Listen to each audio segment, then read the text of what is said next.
me and the Lord, we got an understanding. We're on a mission from God.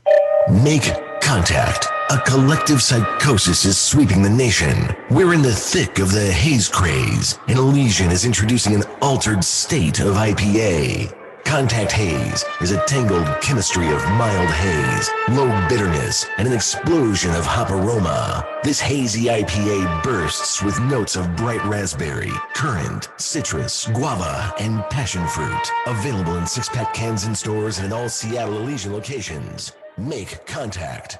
You're riding Morning Shotgun with the Armchair Quarterbacks. We're here weekdays, your first choice for sports talk here on the First Coast.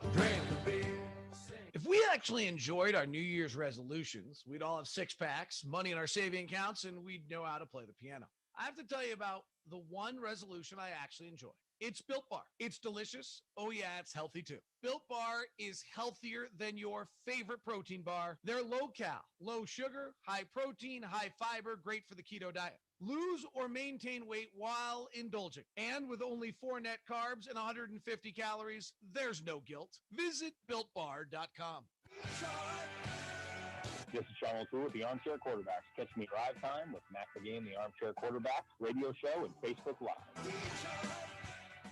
Enjoy sun-drenched days, epic stays, and plenty of room to roam in Greater Fort Lauderdale. Our hotels, attractions, and restaurants have taken the Visit Lauderdale's Safe and Clean pledge, so you can relax and explore with confidence. When you are ready for that well-deserved staycation, our 23 miles of golden beaches await. Find wide-open spaces to hike, bike, kayak, and paddleboard. Visit your favorite attractions, then dine out in style in socially distanced dining rooms or al fresco on waterfront patios. Learn more at sunny.org.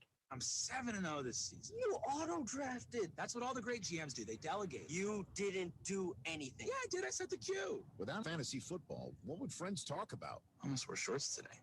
Oh. I was going to do a sweatshirt shorts combo. Switched to pants instead. Armchair. At Shell, we know from the time you get up to the time you wrap up, there's a lot of meetups, eat-ups, and hurry-ups. So come to Shell and get 3 things done at once. Fill up with Shell V-Power Nitro Plus to help keep your engine running like new. Save up with the Fuel Rewards program and never pay full price for gas again. And snack up with in-store rewards to save even more at the pump. Make the most of the stop you need to make with Shell and engines that continuously use Shell V-Power Nitro Plus premium gasoline. See full terms and conditions at fuelrewards.com. You're listening to CBS Sports Radio. We are all sports 24 hours a day, 7 days a week. Strong opinions and your phone calls. Expected here. CBS Sports Radio. See, now to me, that button's in the worst possible spot. The second button literally makes or breaks the shirt. Look at it. It's too high. It's in no man's land. You look like you live with your mother.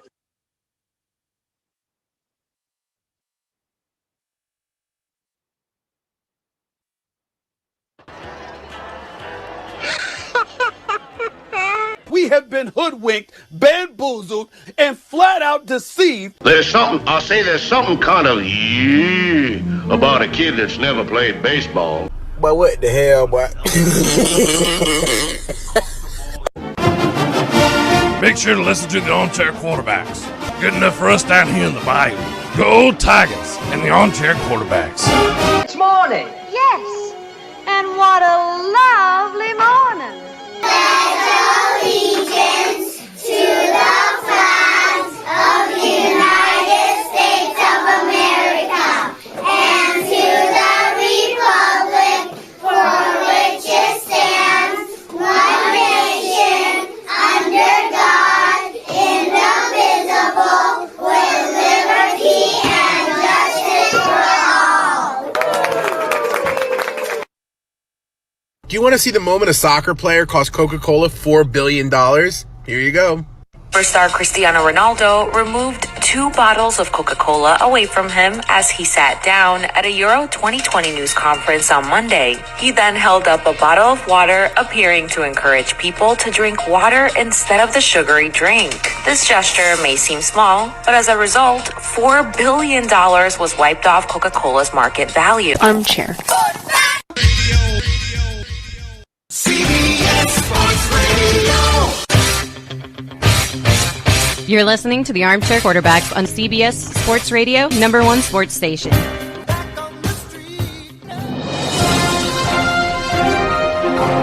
Good morning, and this is your Armchair Quarterbacks Sports Flash. The Tampa Bay Rays have decided the future is now and are calling up top prospect Wander Franco for today's game.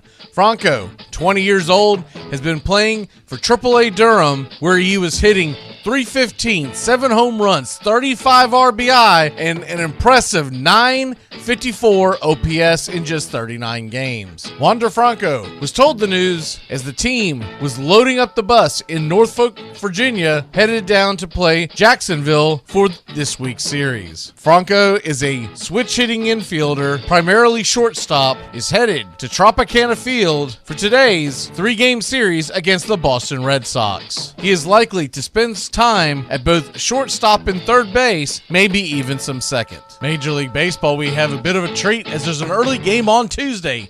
Reds and Twins, Wade Miley is expected to take the hill for Cincinnati.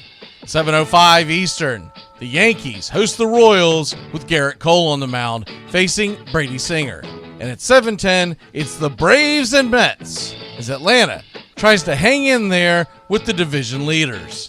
7:10 Eastern, you got another big one over in the AL East. Red Sox at Rays, Erod versus Yarborough. And over in Detroit, St. Louis and Oviedo versus Skubal and the Tigers.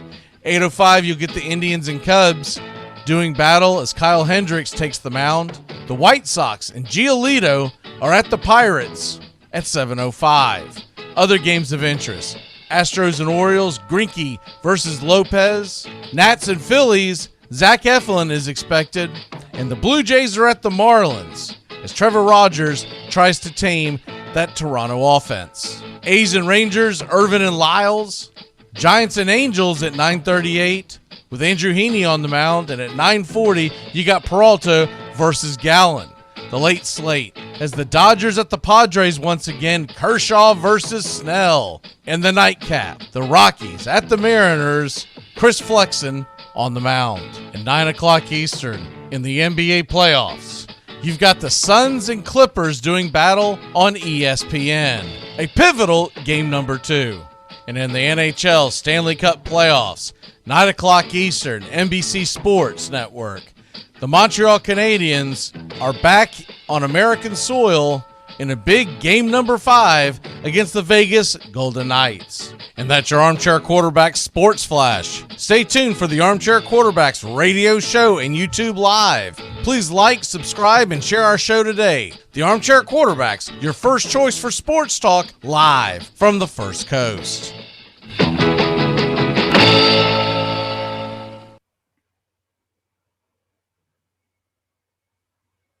Good morning. It's time to wake up, y'all. You're listening to the Armchair Quarterback Show. We're here weekdays on CBS Radio, YouTube Live, 8 a.m. Eastern, 7 Central, 5 Pacific. The Armchair Quarterback Show, your first choice for Southern sports talk.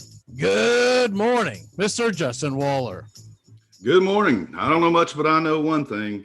There's only 2 things that come from Texas, and neither were the color orange. That's why there's only one UT. Go Vols. I don't know if that's the appropriate joke since Homeskill announced what he announced for the Raiders yesterday. You're listening to the Armchair Quarterbacks. Where are you going? After 12 years in the minor leagues, I don't try out. Besides, I don't believe in quantum physics when it comes to matters of the heart. What do you believe in then? Well, I believe in the soul, the small of a woman's back, the hanging curveball, high fiber, good scotch, that the novels of Susan Sontag are self-indulgent, overrated crap. I believe Lee Harvey Oswald acted alone. I believe there ought to be a constitutional amendment outlawing AstroTurf and the designated hitter. I believe in the sweet spot, softcore pornography, opening your presents Christmas morning rather than Christmas Eve, and I believe in long, slow, deep, soft, wet kisses that last 3 days. Good night. Oh, my.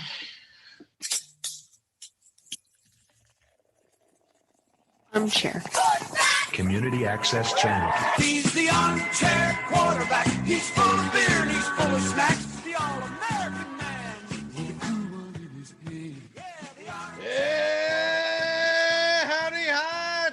the morning to you. Welcome to the Armchair Quarterback Radio Show. Mac McGee and Justin Waller. Justin, how the hell are you?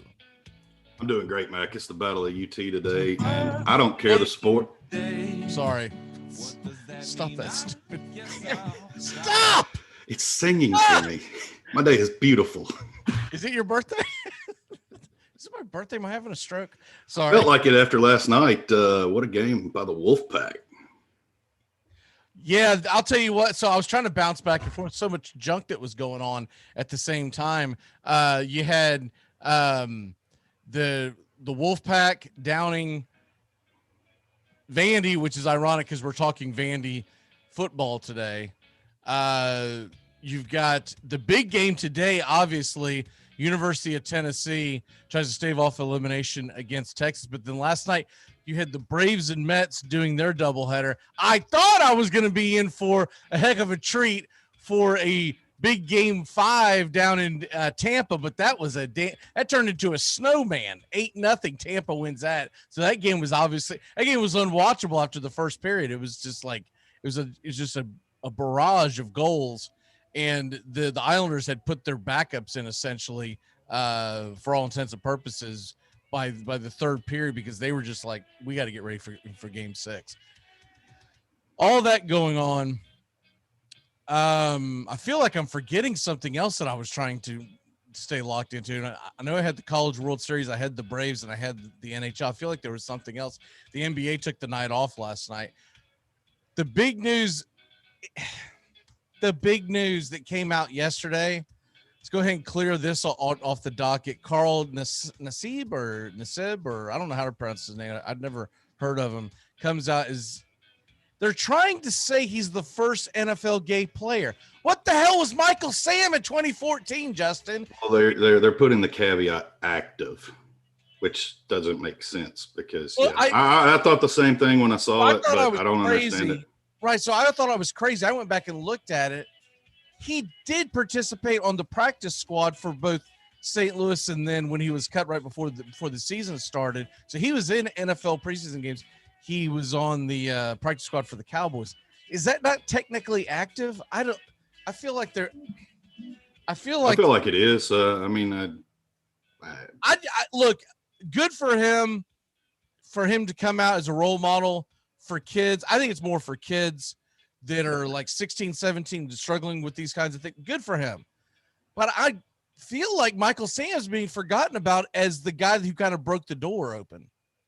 Yeah, I mean, that's kind of how I took in everything yesterday. It's kind of along your lines. I mean, it's for the younger folks, the kids cancel cultured? Obviously are probably struggling with it or, need that courage and support. And, good for him. I'm glad that he can do that and be that influence. So, but I did feel like it diminished Michael Sam. I didn't understand the way that it was written out. And I feel like just throwing the word active in there, you diminish what Sam accomplished. So that was just my take on it. Yeah, I didn't understand it at all. I guess I was more dumbfounded than anything else of the fact that why are they making it out to be like he's the first? Because he's not the first. He's far from the first. And so that's what I was dumbfounded by. But anyways, we will move on from that. Like I said, good for him to be a role model. There's people who are, who go through these, I don't understand what they go through, but it's enough where it causes attempted suicide. So good for him on that stage. I just felt like Michael Sam is just being kind of forgotten, almost like he just absolutely, I don't know. I guess I'm making too big of a deal out of it. I was like, what happened to Michael Sam? Michael Sam doesn't count? Because he didn't technically I don't know. I don't get it. I don't get it at all. But anyways, we'll move on from that. The Isles get smoked by Tampa Bay. There's nothing really to talk about there unless you have something in particular that you want to dive in here on the first quarter of the Armchair Quarterbacks. I don't normally get to applaud David Ross, so I'll take time to do that right now. Yesterday, he actually pulled Javi Baez because he forgot how many outs were in the inning, and he was on first base, routine fly ball to I believe it was center. Anyway, it wasn't enough to advance him, but he took off. There was only one out, like there was two, and made an easy double play and ended the inning and found the pine after that. So I'll stand up and applaud David Ross. Good job there. Be professional. How many outs are in the game? Yeah. That's a Bush League mistake. Kids can't do that. You can't do it as a professional. But at the same time, Tom Brady didn't know what down it was. So I don't know. I don't know if I'm pulling him. Unless now one thing is I have not followed that closely. If this is something he's done repeatedly, and I guess that's something that if Joey's watching today, or I'll ask him on Thursday if this is a continuous mistake. If it's because people have, what do we call them, brain farts or whatever, where they're just like, I mean, I remember Larry Walker handing the ball to the kid in the outfield, right? Because, or in the stands because he thought it was third out. They had to run over there, and thankfully the kid was nice enough to give him the ball back. I'll tell you what, if I was sitting in that outfield and I was pulling against his team, boy, I'm like, no. I'm going to buy at least enough time where my guy's going to score. So I get what you're saying. I would like to know if this is a bit of a thing with Javi Baez. If it hasn't, then it might be a little, because the one thing you could lose a kid like that, because he's not a whippersnapper per se, but he's young-ish. And I'm going to say David with that locker room as a coach's player. I'm going to tag him as one of those. So I think he's got a good temperature of the room, and I would say there's probably an underlying condition, probably effort. Joey can allude to that when we meet up with him, but I would assume it's been an ongoing thing. Hey, it goes back to running out to first base. I'm just old school like that. I mean, if you don't run out to first, then I don't care if you're out or not and you don't think you could get it. He could always drop the ball. Run it out. Doesn't matter. Your job as a major leaguer is to teach kids the fundamentals of baseball when you're out there playing the game. I mean, they're watching you and emulating your game. Yeah, I wish I'd actually seen the play. I missed that. I forwarded it to you so you could clip it. You hadn't had a chance yet, but you'll see it when we get off air. I'm hoping that I see it on. I always have Quick Pitch on. I just didn't see it because I've been recording the Braves Country today before we do this show, so I have time to do that. And then after the show, I always do the Take Me Out to the Ball Game today, which is just the quick news and headline show that I've started a couple of weeks ago. But that is interesting because you don't expect that. Now, do you think Snicker would do that? Now I know that Acuna had some issues 2 seasons ago, but if Acuna did something very similar to that, would Snicker do that? Well, I say the running to first base would be the similarity. Or, I mean, for him in his position would be dropping a routine fly ball. I'm not talking a laying out dive that, you got a 50-50 shot. It's an improbable catch at best. If he gets it, great. If not, the best he does is trap it and it doesn't roll to the wall. I'm talking a routine fly ball. I mean, I'm all for that. Bench them. Roll them in and out. Spark up your lineup, especially if you're having difficulties. Hey, nobody's untouchable. That's what that tells the roster top to bottom. And that's how you have the chess pieces to move in and out of your roster, next man up, that they all perform at that level, because it's the same responsibility expected out of every player. Doesn't matter the paycheck or the title or the seniority. Well, I'm going to rattle Joey's cage. I just quote tweeted him to see if we can get him to chime in here the next 10, 15 minutes. Hopefully I'll keep an eye on them. And then the only other big thing that happened last night was just Stanford's onslaught of Arizona. Didn't see that coming, especially the way Arizona played against Vanderbilt. They thumped them. Dude, I look terrible. We praised Arizona. I talked about this wasn't one of the better Stanford teams, and then they just went out there. I did not see that. They broke records. I was like, is John Elway back out there playing outfield for them? How the hell are they doing this?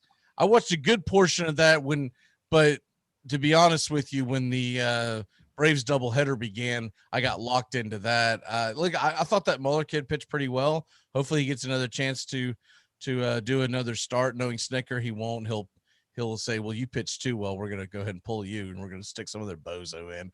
I thought he pitched pretty well. I still was a head scratcher because they flip-flopped that last minute, Justin. For people who didn't see that, it was originally supposed to be Ian Anderson versus DeGrom. and then they punted Anderson to the night game, put Mueller out there. And I get it. They figured that gives them a better chance of splitting, and they did split. But I felt like that was chicken crap. Okay. You stole my words exactly. Because I feel like Anderson steps up in these big moves, especially he does it big time when he's up in the Northeast because he's from that area. It just seems like he takes it to another level. And I would have liked to have seen Anderson versus DeGrom. And the way the game played out, Atlanta would have had a decent chance of winning that game. The way Anderson pitched and the way DeGrom pitched, that would have been a really good game. Braves got screwed on the ball bounced on the on their warning track that must be made of rubber or trampoline or something, because if that ball does not go over the wall, at least one run scores right there, and we got a tie ball game, and you manage the bullpen much differently in the next half inning. But I was disappointed because why not put Mueller up against the kid that the Mets had going last night? I didn't understand. I was like, you're 5 game. Hey, look, if we had a 5-game lead, I get it, because you're like, I'm not trying to get swept, right? And so I'm not trying to get this thing to just disappear. But when you're down 5 games, I feel like you have to have a little more aggressiveness, don't you? Absolutely. I mean, that was, I alluded to it again. You stole the words out of my mouth. That was straight punting a split at best case scenario. You were not trying to close ground. You're coaching like you're leading the division, and you're just wanting to hold on. You're not in that position right now, Snit. Anderson, we have seen in high-pressure situations. We've watched that young kid in his first appearance, and I believe his second big start was against the Yankee lineup as well. Or he's had the Yankees back-to-back years in their lineup. And we've seen him perform and excel at that. You don't think he could handle the Mets lineup and then to match DeGrom? I think that kid elevates his game in those situations. And so I would have really liked to have seen him battle out DeGrom and, see what you got, let the kid go. And like you said, then you have a chance to maybe win that game. And if you could steal a win, you don't know. Mueller pitched well enough that there's a good possibility you could have raked out that second one. Now you close a game on your division leader, actually 2 games. I mean, it would have been straight a 2-game close. Now you just hold serve and you're dead even where you started. So you gained nothing yesterday and essentially wasted it. Yeah, exactly. And the way I look at it, now you're really putting a lot of faith in the fact that you're going to take the next 2 games, because you didn't want to come in and split. I mean, look, I get it. You're at New York. It's not do or die time. We get that. You really want to make sure you don't lose the series more than anything else. But you haven't, because tomorrow's game, they have not announced a starter, okay, for the Mets. And they got hit by a lot of injuries for people that missed that over the last couple of days in their bullpen. So there's an opportunity for Atlanta, who's got Morton versus Stroman today, which is going to be rough. I mean, if Morton comes out and pitches the way he did last time out, hey, I'll take my chances. But if he does what he has been doing typically this year, which is barely getting through 5 innings and giving up 4 earned runs, Marcus Stroman is probably not going to give that up. So I guess my point is you've got a really good opportunity if you can somehow win this game to win the series tomorrow, because Max Fried versus question mark. I'll take my chances on Max Fried, right? Today's pivotal, because if they lose this game, then you're fighting for your life. Make sure you don't leave here to go 7 games out of first place. And if you win tonight, you can possibly be only 3 games out of first place, which is a big difference heading not that far from the break. So what are we, about 3 weeks away from the break where you can kind of reset things? It's going to be interesting, but we got to dive into the Vanderbilt football. The Commodores anchor down, as they say. Whether we like it or not, we feel like we have to at least cover this once a year. So we're going to do our due diligence today. And we apologize for all people who get in the way of this, but the Vanderbilt Commodores are going to be. Do you expect them to be much better this year? I think they'll be a little improved. I like Lee's defensive mindset, and then bringing in Jesse Minter, the defensive backs coach from the Baltimore Ravens. So I think you're bringing in a lot of expertise on defense. I don't know if offensively they'll be able to stay in, but I think this could be a pesky defense and a roster that builds off what Mason was building, because he had a strong defensive back linebacking core in there. So, they sure up that line. I think that they can make some short-term games and actually be pesky and sneak out some wins with a tough defense this season. But I'm not going to say it's going to be night and day difference, and the offense still got a long way to go. I know it's still early-ish, but realistically, I don't know why, but I started getting excited yesterday thinking about the fact that, it's kind of snuck up on me. I was like, but football season is here. Because I've always said that once you get into June and, the books come out, that really begins it. But once you get closer to the 4th of July, which is next weekend, once you come out of that, it's football season in my head, because the camps start opening shortly after that. All the news starts happening, and that's why we have to start diving into these early. But my question is there much of a buzz in the Nashville area for Vanderbilt football this year, or is the mentality of it's going to be the same old junk? It's just more of the same. Yeah. I mean, I think everybody's still waiting to see big commitment from the school into the athletics and the facilities to jump on board. I don't know. It's just, it's a fan base that just, I don't know, they just, for whatever reason, don't get into the football.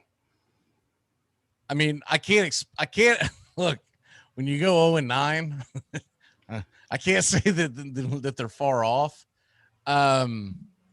But I mean, it's just a shame that they don't put the money in the athletics like they should. They're in the SEC. They should treat it like the athletic powerhouse that they're in. You should dedicate and spend your resources to. I know you want to be a school of excellence, but we've seen Stanford do it. We've seen other schools do it. You can excel in the books and have a high standard and still get top athletes. But you have to have a commitment to athletics, and you have to compete with the other schools on the facilities that are in that same level. And Vanderbilt just hasn't done that over the years. Now, you've seen improvement. They've done it in baseball, but it took 2 World Series to do it. Right. Well, it took 1 and a loss, and then, that really got some money trickling in there. But, Vanderbilt's not going to win a natty, and so you can't wait on that to put it into the facilities. Right. They've really focused their money on honestly in upgrading the baseball facilities. That started around 25 years ago. I remember when they began that, and I was like, really? And then you started seeing, because I guess they just figure it's easier to compete in baseball and basketball than it is to try to build a 90-man roster in football. And I get that, but I'm with you as far as, I don't think the Vanderbilt fan base even expects a national championship, or even, I don't even know if they even think a conference championship, but they'd like to go to bowl games. They'd like to be relevant. They'd like to win the state championship once every 3 to 4 years. And what we saw last year was just atrocious. It looks like Ken Seals is going to be the starting quarterback, sophomore. I don't know a whole lot about him, but let's go ahead and we won't go game by game like we do with a lot of teams, basically because we're going to have mercy on everybody. But looking at their schedule, where do you see their win total this year? 4-8 with a possible 5-7. I think they got a chance to get their out of conference games and then probably sneak out a win, hopefully between Mississippi State or Missouri. I don't think Kentucky will have as big of a fall off this season. They kind of did it last year, so I expect them to be back. And then just their lineup, the rest of the conference, I don't think they have the roster and the offense in place to hang with those teams. Yeah, I'm looking at it this year and looking at the Vanderbilt football schedule. I would hope that they could get to 5 wins. Obviously, if you could somehow get to the 6-win plateau, that would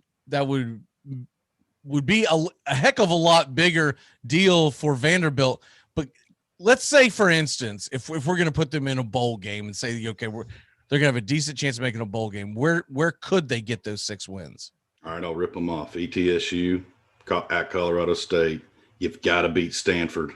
It's at home. You have to win that game.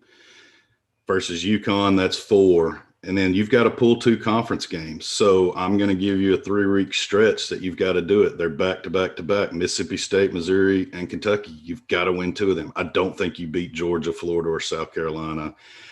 And Ole Miss's offense, I don't know that they shut it down. And I'm just not going to even entertain the idea that they walk into Neyland Stadium and embarrass us again. So hopefully I never see that in my lifetime. Yeah. What's the old saying? That's not the look you want. Yeah. So we're not even going to talk about the last game of the season. That one's off limits. That's an L. Yeah. We'll get into Tennessee down the road, but Tennessee, I mean, that you talk about must-win game. That's a must-win game. I'm with you. I don't think that my schedule won't load because ESPN's website is a bunch of crap. But anyways, the short of it is I think Vanderbilt's probably going to – I'm with you. I think they're going to struggle to win about 3 or 4 games.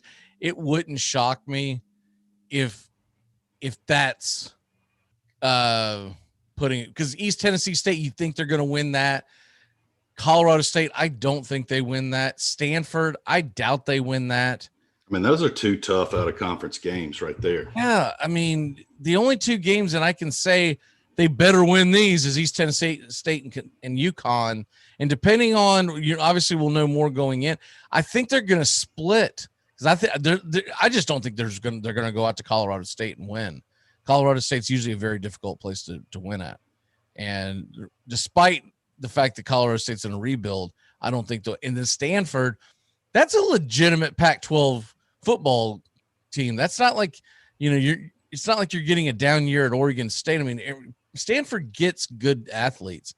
That'll be tough. It's going to help them that it's in Nashville, but that's going to be tough.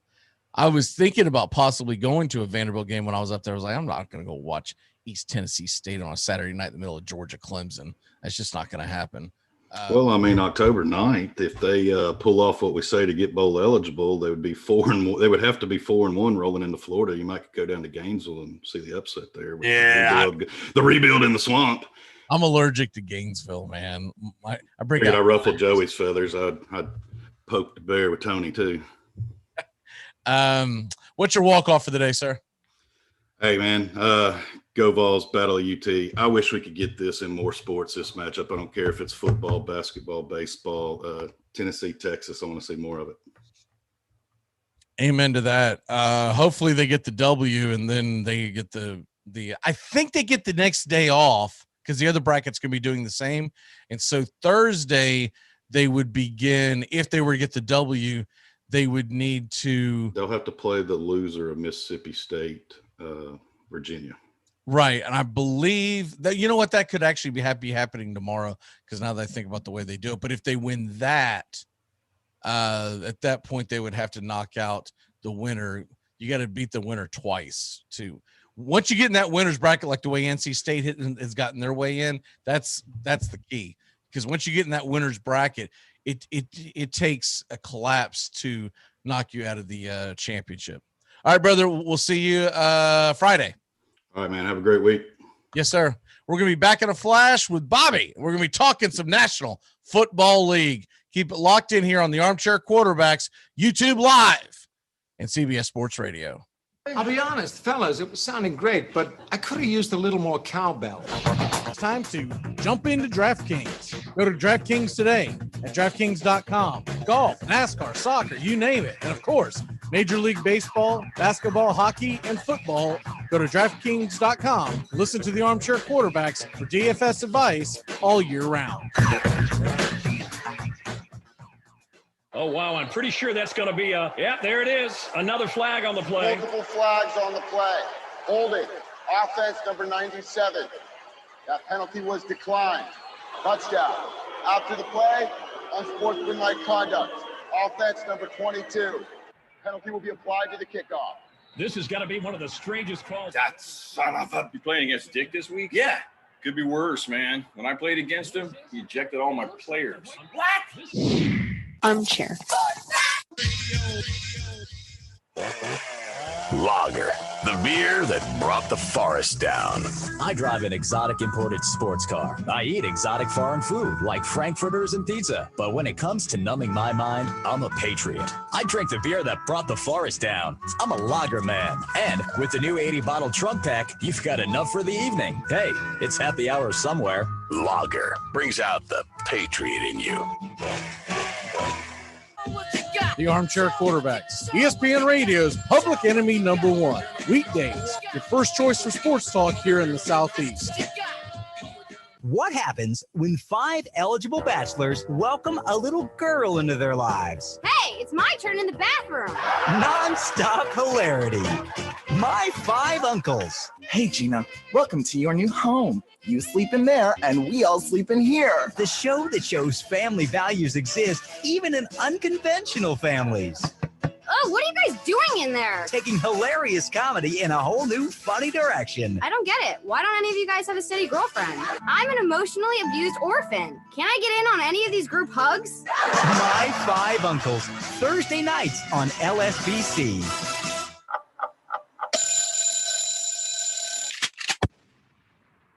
I only had a brain. You're riding Morning Shotgun, your first choice for sports talk here on the First Coast, only on Armchair. We live in a world now that welcomes and nurtures the screwball in all of us. Hey, it's a new decade, people. Time to get a little nutty. Treat yourself to Screwball Peanut Butter Whiskey, a smooth flavor that combines 2 of America's favorites, peanut butter and American whiskey. So no more social awkwardness. Time to embrace who you truly are. Get out there and make friends. And be sure it starts with Screwball Peanut Butter Whiskey. It's available nearly everywhere. Learn more at screwballwhiskey.com. Infinium Spirits. Please enjoy responsibly. Pretty good. It's pretty good.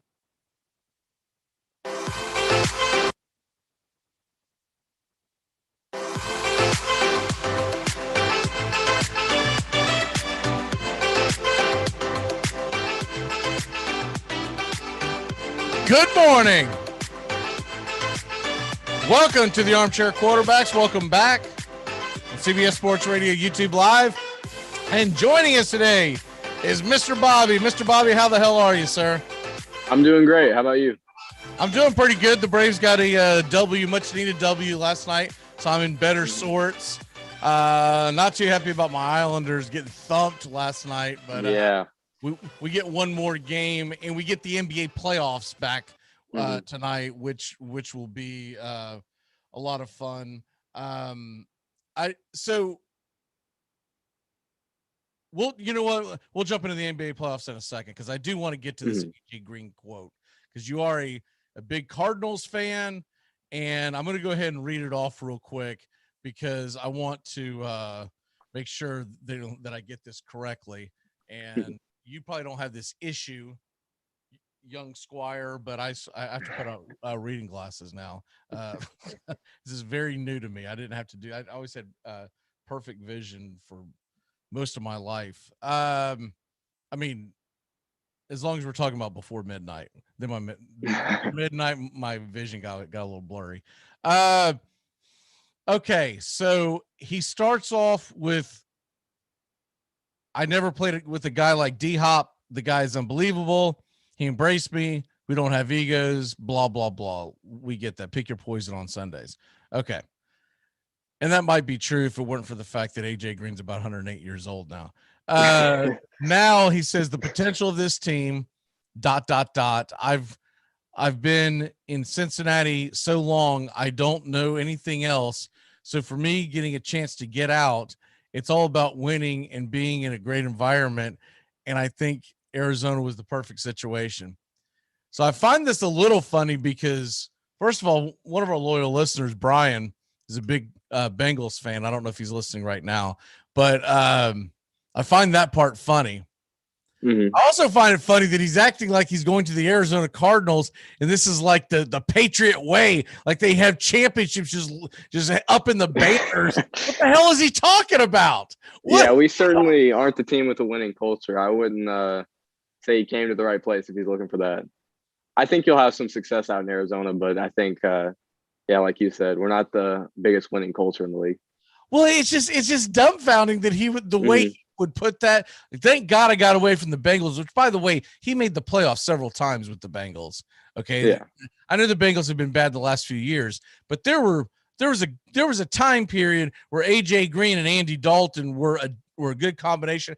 They were never a Super Bowl contender per se, but there were a couple of years where I feel like if things would have went the right way, they definitely could have made a run. Their biggest bugaboo was they could never get past the Pittsburgh Steelers. Yeah. And some of that, I think about, I think that was the 2015 season. So 2016 playoffs, if memory serves me correct, where they had the fatal personal fouls that basically put the Steelers back in a position to beat them. And that's just living with the Pac-Man Joneses and the Montez Burris. Yeah, I couldn't think of his first name.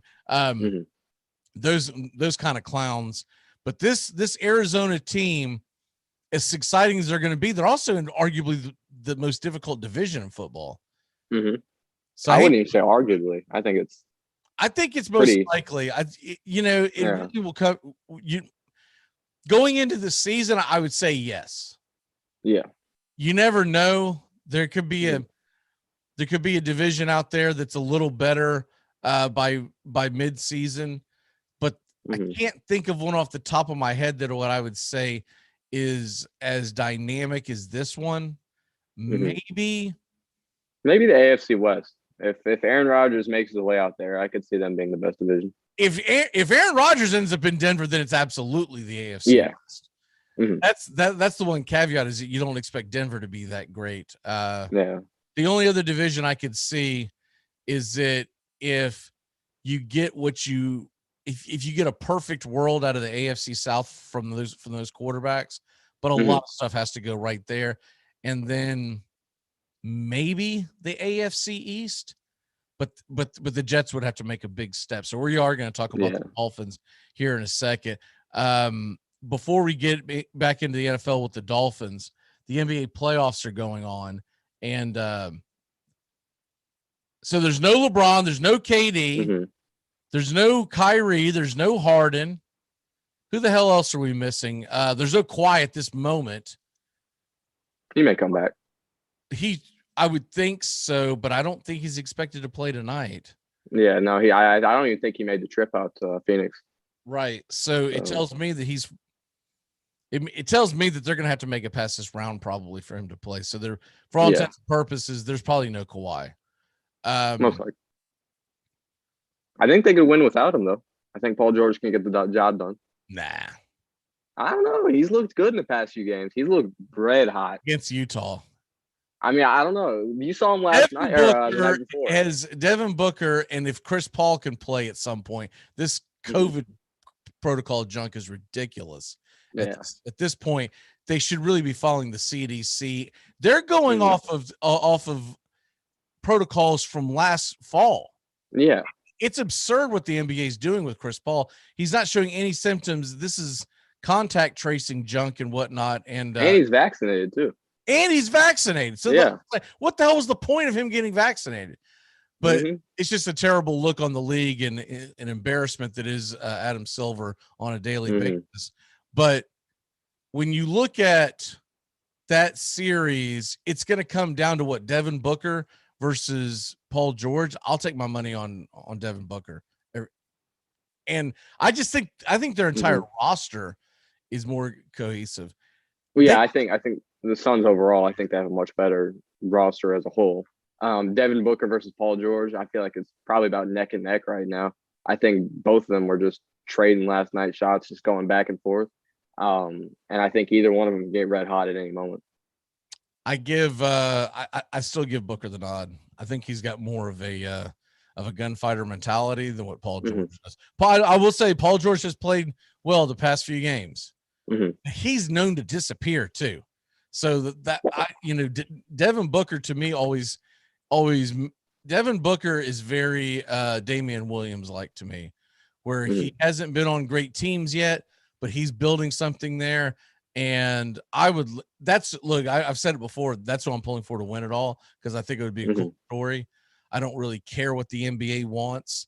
I don't Yeah. care if they want Los Angeles versus, I guess at this point, from a watchable standpoint, for the market, they would want Los Angeles versus Atlanta, because Milwaukee, Wisconsin is not bringing a lot of eyeballs to the game. Although you would get Giannis, but are you still intrigued by the NBA playoffs with all these guys missing?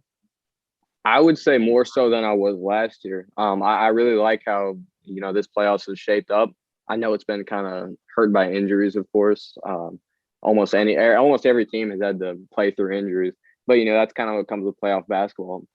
But I really like how all the teams left are competitive teams. There's no super teams. It's not something that we could have predicted before the year started.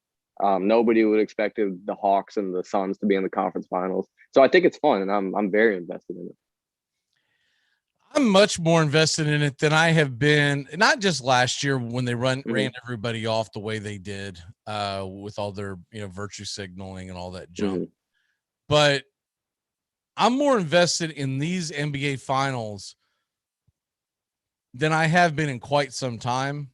I'm trying to think of the last time. I guess it was LeBron's Cleveland team when they beat the Warriors after being down 3-1. So I guess Kyrie was on that team. It's kind of funny to think that I was pulling for those two then, and now I can't stand the side of either one of them.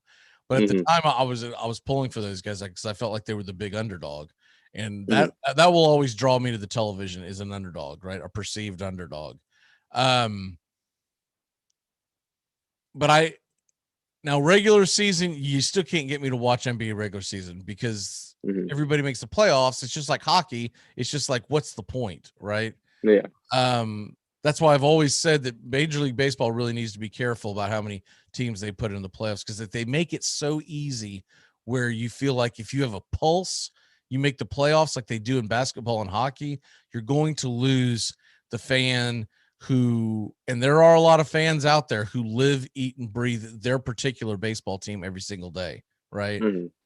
I don't run into that many NBA fans like that. I don't run into a lot of hockey fans like that. They'll say they're diehard, but they're not diehard, and the numbers show that, because they don't watch every single game. Now, there are some, but even like a guy who I know, one of the biggest hockey fans I've ever known, who's on the show on Wednesdays, Sean, when we were much younger, he lived, eaten, and breathed his hockey teams. I don't see him do that anymore. He watches whatever's trending and whatnot, and he'll watch hockey in the playoffs. He will watch regular season hockey, but it's not like appointment television for him with his hockey team the way it is with my baseball team. And there's a lot of baseball fans that do that, and I see all the complaining on Twitter and da-da-da-da-da. And I'm like, I always wonder, like, would they give this much of a crap if it looked like they were going to make the playoffs regardless how they did in the regular season?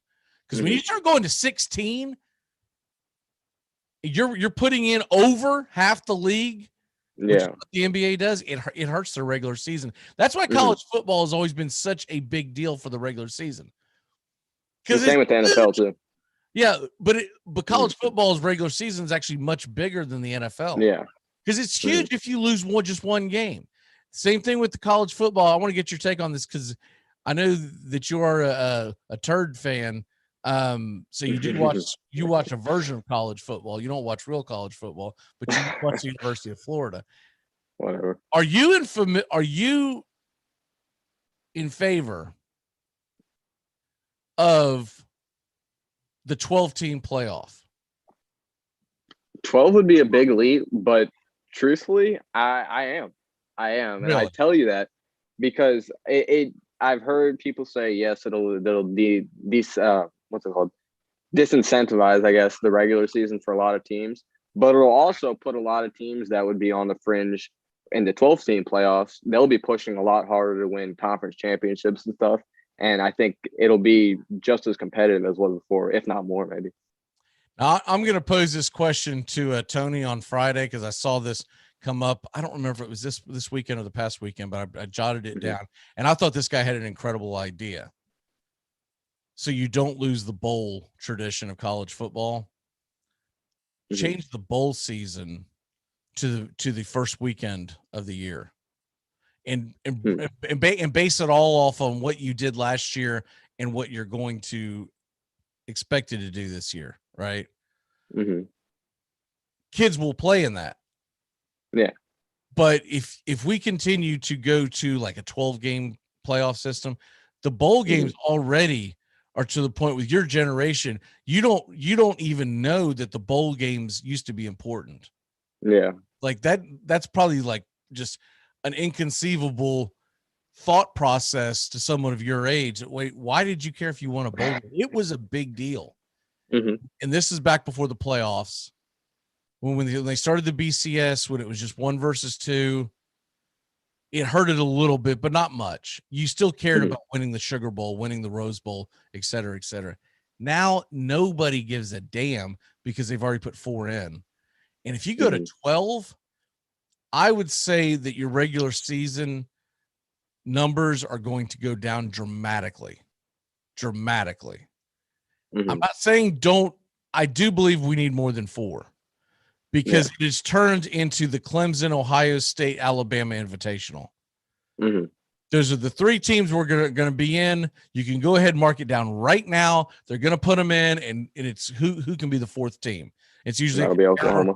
It'll be Oklahoma or a terrible Notre Dame team that can't score. It's always a team that has no shot. I think 8 teams would be perfect.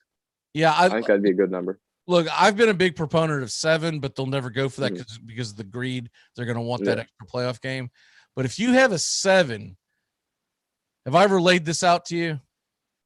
I don't believe so. Okay, so let me put this on you. If you have a 7-team playoff, it means only 1 team gets a bye, the number 1 seed, right? The other 6 will play each other, and then they will move on to the final 4, right? It would incentivize everybody to want to be that number 1 seed, which means when you got to the SEC championship game, let's say it's Alabama versus Florida or Georgia, whoever, and both of them are undefeated. They both know they're going to go to the playoffs. That makes that SEC title game unwatchable because no one's going to put their starters out. They're just going to go through the motions. But that would make the Pac-12 and the Big 12 championships all the more important, though, don't you think? Maybe. What I'm saying is it's actually going to make it less important. It makes it more important the less teams you have. So let's say you get 7 teams in there and you got an undefeated Florida or Georgia in there versus an undefeated Alabama. At that point, that game's huge because you want the week off. And so that's why I think 7 would be perfect. I just don't know if they're bright enough to see the big picture. Because, yes, you're going to get an extra money for that extra game of the 1 versus 8 game. But your long-term goal is to make sure that the regular season stays relevant. Because if this regular season stays relevant, it's all about the money. If people are glued to your television channel during October, November, September, you can continue to charge big rates. But when your regular season goes in the dumper, like the NBA and NHL regular seasons have for years, that's where you lose. And so I know I'm going to lose this argument, but I could live with 8. I think 12 is incredibly too many teams. I can agree with that. You're adding another. If you run the gauntlet, you would have to win 17 games to win the national championship. Dude, that's an NFL season. That's ridiculous. So yeah, I think 7 or 8 would be perfect. I think I think 12. You get to the point where what are we putting in as the 12 seed? I'll have to look this up and we'll talk about it down the road. Who were the 12 teams have been last year? And do we really want to see that 12 seed go up against Alabama at some point? I don't want to see where it's MTSU versus Bama in the second round. It's like, oh, great. The over-under 72. That's the only thing we care about in this game. So anyways, let's move on to the Miami football Dolphins, as the National Football League's not that far away. We're going to get the camps going here. So I think it is about time that we get into the predictions, and we're going to be going full bore here the rest of the summer. So with all that being said, the Miami Dolphins, where do you see them this year? Is this a year where Tua Tagovailoa takes that next step, or is this the year that they go, oh crap, we really don't have a quarterback, back to the drawing board? I think Tua could take a nice step, but it's really dependent on the offensive line, because they've got a lot of young guys on the offensive line who haven't played great to start off their careers. I think if they can kind of improve on that though and come back with a better season and give him some protection, I think he can be a solid, I wouldn't say a great quarterback, but he can be a good quarterback. I'll give him that. So don't know about Tua, and normally I have a pretty good feel about all these guys, but I do have to take into consideration his rookie year was the pandemic, right? Yeah. And so, and he came out and he even said, I didn't have a full grasp of the playbook. It's not what you want to hear from your top pick, but it is very telling on what was going through his mind, right? And the fact that he always looked like he was running for his life. And when I heard other ex-quarterbacks from the National Football League chime in on this, they all said, I didn't know what I was doing till like year 2 or 3. Now, they just kept that to themselves. Remember the old, was it Mark Sanchez? Do you remember this 5 or 6 years ago, I believe it was, where he said he was seeing ghosts? And wasn't that Darnold? I think that was Darnold. I knew it was against the Jets Patriots on that, I think, Thursday night game. I knew it. I knew it was a Jets quarterback. Okay, so it's not as far back as I thought it was. So it was Darnold, and he's essentially saying the same thing Tua is saying, that I didn't know. It's coming at me too fast. I'm looking at this way too fast, and I get that, and I understand that when you throw a quarterback in the rookie situation, that first year you're going to get what you get, and it's just basically baptism by fire. By this year, and they're adding Waddle is the big thing. They're adding Waddle. They have Devontae Parker if he can ever stay healthy. I do believe they got Will Fuller. They got Will Fuller. They added him to the mix. He's dynamic once again if he can stay healthy. And then I think a guy who's kind of underrated, Preston Williams, along with a chain mover in Lynn Bowden Jr. That's an offensive repertoire on the wide receiver angle that is going to be very dangerous. Now, Myles Gaskins, hopefully he can stay healthy. And then they also bring in Malcolm Brown. I think the running back core is a little better. I still think they might be lacking a little bit, but a lot's going to ride off the shoulders of Tua. Now, that defense ought to be elite again. Adding Jalen Phillips to me was a big deal. If he can stay healthy, though. Yeah, right. I do believe Jalen Phillips is one of the more talented guys that was in the draft, period. And then, of course, across the board, I did find it interesting. They did add a fullback. A lot of teams don't have a fullback, but they added Carl Tucker. And that, to me, is interesting. If he makes the team, that could be more of a smash mouth type of look.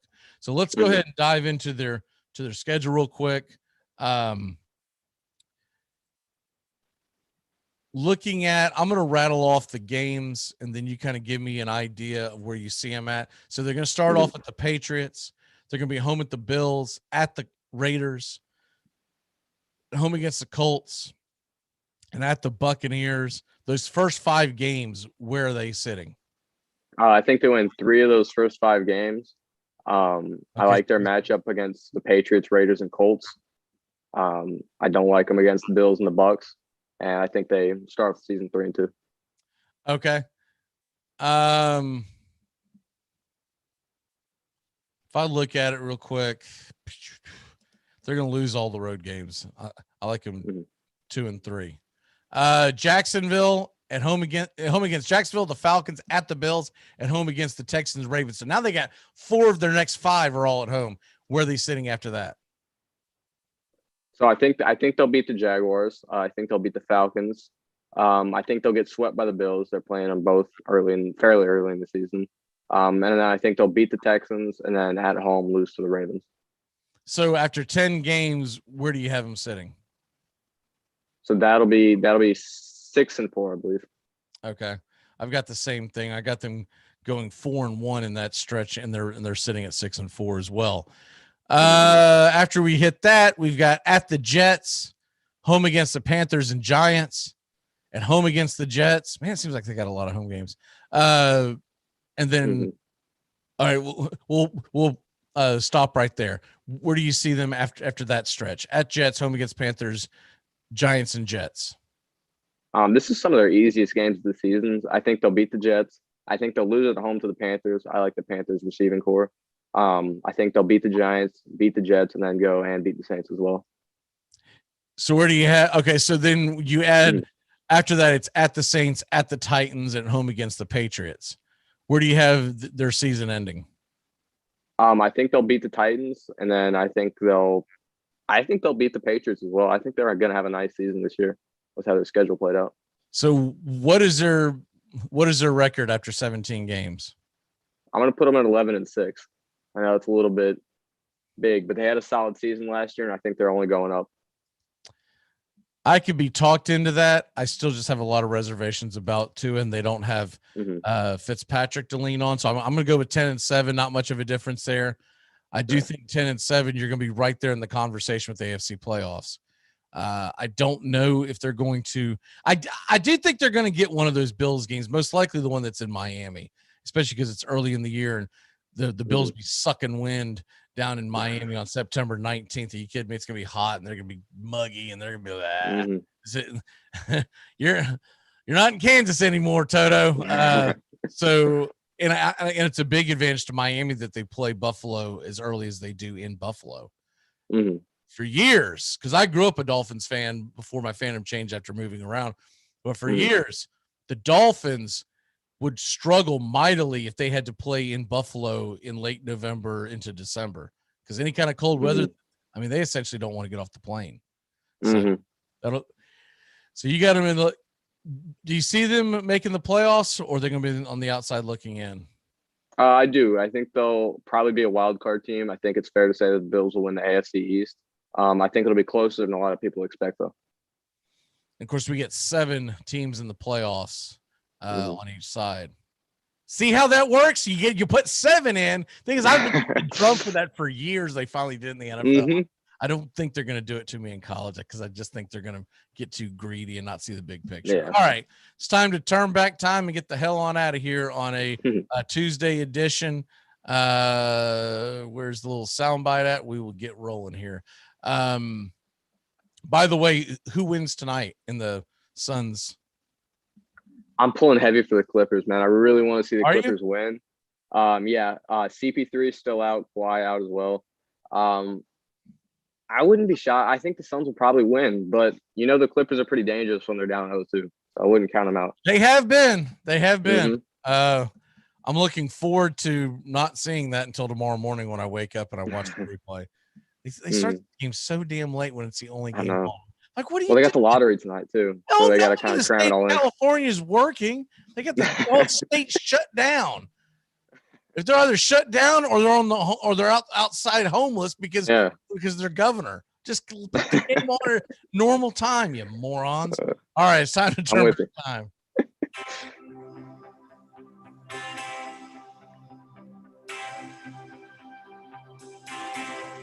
All right, on this date in sports history, we'll go to. I feel like I've used him way too much recently.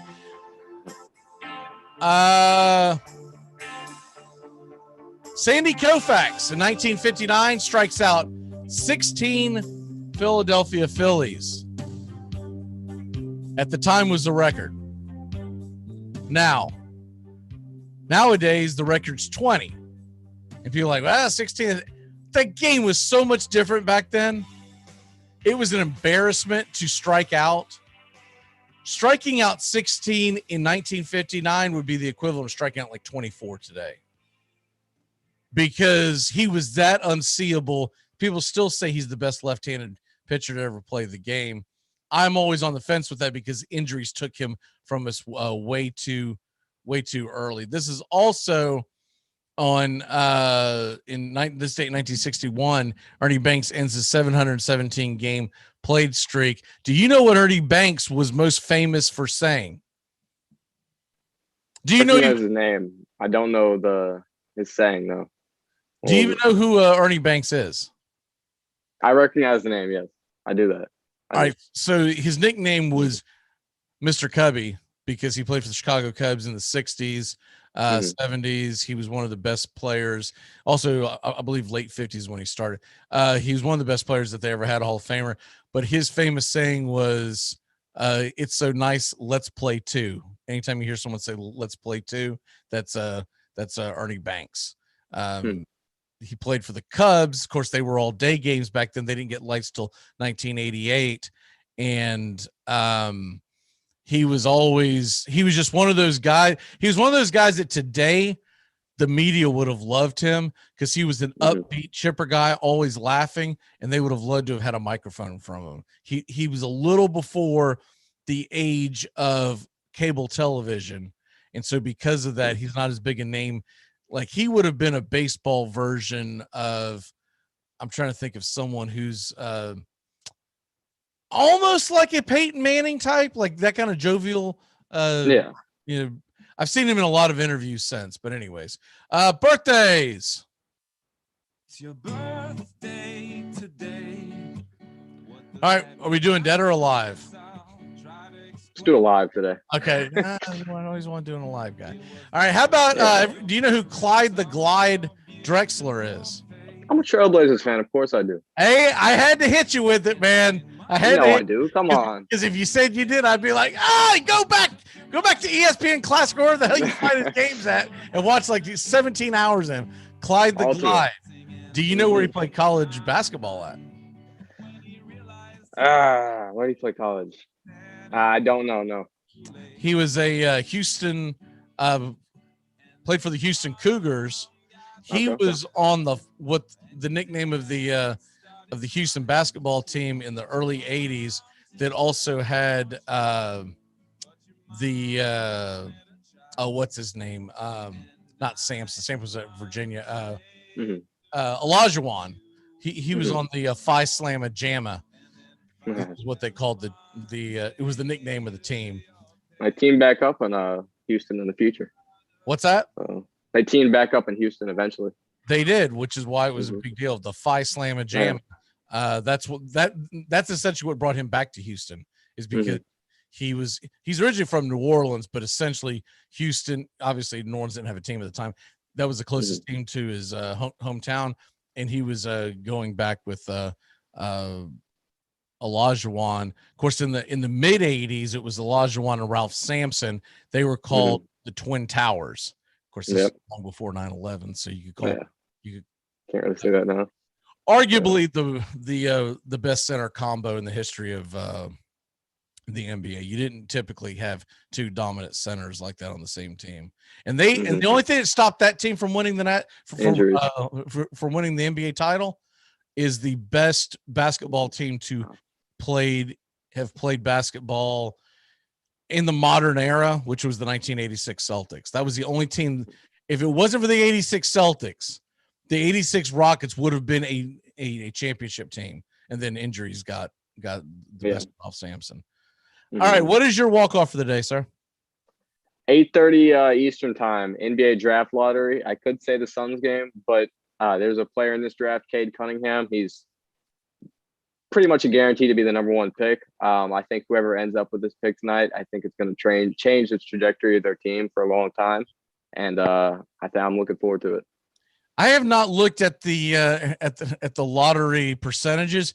Who is the favorite to get the top pick? Well, the system now has it so it's like a 3-way tie every year for who has the best odds. It's Houston, Detroit, and Orlando. Those are the three teams. They both have 14%. Ugh, it's going to be a disaster wherever he goes. Houston might not be bad. They got some young talent. Selfishly, I hope he ends up in Orlando, but that's a disaster wherever he goes. I didn't know if it was a team that was like out there on the outside looking in. Do the Pelicans have a chance of grabbing him? They have a 4.5% chance to get the number one pick, so not too terribly high. Toronto has a 7.5% chance. Golden State 9%. Oklahoma City has an 11.5. Golden State ends up with Cade Cunningham. Look out! Oh man, that would be. Whew. They wouldn't even need Clay, really. They'd have yet another guard, and like it's gonna be 4 guys standing behind the arc and Draymond Green trying to fight for my walk-off for the day is College World Series goes on today. The Vols and the Longhorns at 2:00 should be a lot of fun. And then of course, if you're looking for a great baseball game, if you're not into the basketball and you're like, I'm not staying up to watch the hockey, Charlie Morton goes up against Stroman tonight. Mets versus Braves. That should be a really good matchup. All right, brother. We will see you next Tuesday. Great job, and have a great week. You too. Goodbye, sweetheart. Well, it's time to go. We're back tomorrow with another show. Well, unless we're fired, we'll talk to you then. Goodbye, sweetheart. Goodbye. Goodbye. Guys and gals, it's time to go. We'll see you on the next show. Same bat time, same bat channel. Thanks for listening to the Armchair Quarterbacks on these CBS Sports affiliates and catching the show on YouTube Live. We're here weekdays. Find Armchair Quarterbacks on YouTube Live today. Please subscribe and share and take us everywhere you go. The Armchair Quarterbacks, your first choice for Southern sports talk, live from the First Coast. Can I get another cigarette, please? Can I get another cigarette, please? Yeah.